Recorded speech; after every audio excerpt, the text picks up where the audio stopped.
নমস্কার, আমার নাম আহিরি দেবনাথ। 25শে বৈশাখ কবিগুরু রবীন্দ্রনাথ ঠাকুরের জন্মদিন। তার জন্মদিনে তাকে শ্রদ্ধা জানিয়ে আমি আবৃত্তি পরিবেশন করছি আমার নিবেদন অপযশ। বাছারে, তোর চোখে কেন জল? কে তোরেছে, কি বলেছে, আমায় খুলে বল।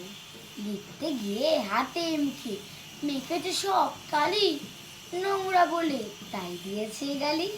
ছি ছি, উচি দেখি পূর্ণ শশী মাখিয়ে মশি, নোংরা বলুক দেখি, পাছারে সবাই ধরে দোষ। আমি দেখি সকল তাতে এদের অসন্তোষ। খেলতে গিয়ে কাপড়খানা ছিঁড়ে খুঁড়ে এলে তাই কি বলে লক্ষ্মী ছাড়া ছেলে। ছি ছি, কেমন ধারণা, ছেঁড়া মেঘে প্রভাত হাসে, সে কি লক্ষ্মী ছাড়া?